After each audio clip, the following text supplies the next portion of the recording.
Hello, welcome to ICEC Conference 2022. We are here with Dr. Alan Whitehead.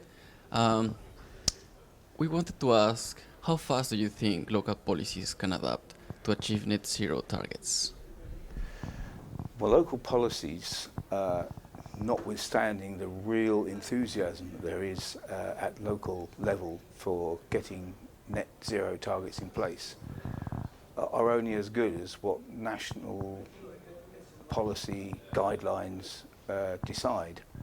And that's a real problem, I think, at the moment in the UK, that although we have the ends sketched in as far as national policy is concerned, and we have the scope across the various areas of national policy now to take climate change action forward pretty rapidly, what we're still missing is the detailed means by which those policies can actually be implemented, and percolating down to local level, where in the UK you don't have an enormous amount of autonomy at local level to do things entirely separately from central government.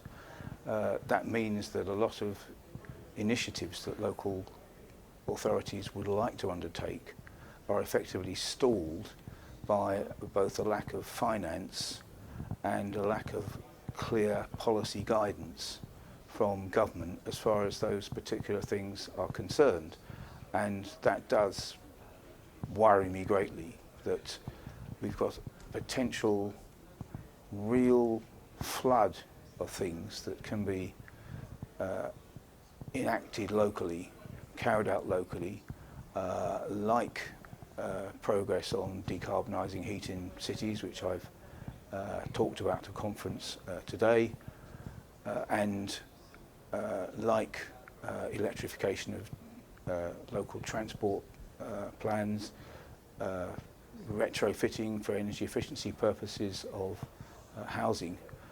All of those are things where cities have really got a good grip on this, and yet they are substantially hamstrung by that lack of how it's going to work on a national level. Could there be a way to maybe close that gap or make it a bit more efficient, or what do you think there between what it takes the government to make those policies and then the actual local governments that are ready and willing to do that, but they don't have the power? Yes, it's a combination of a number of things. Firstly, to legislatively give local government more powers to do things autonomously that they think are the best things to do. There's a continued problem in UK policy making of central government always thinking it knows best as far as local circumstances are concerned, and trying to prescribe, often in fairly minute detail, what it is that local government will do. So one thing that's very important for policymakers is actually to take the brakes off that local autonomy and actually legislate in much broader terms, so that local authorities actually have a lot more power to do what they think is best for their local areas, with the net zero imperative at the heart of it.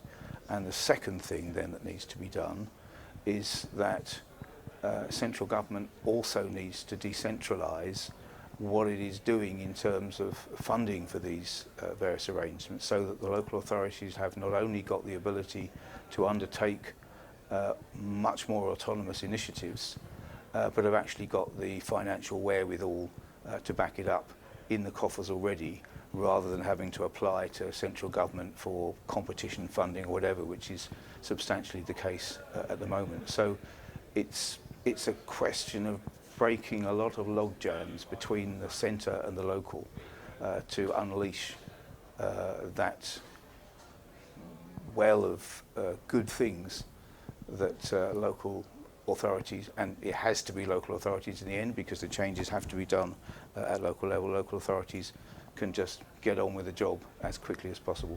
Thank you for your input, and I hope you are enjoying the conference. Thank you.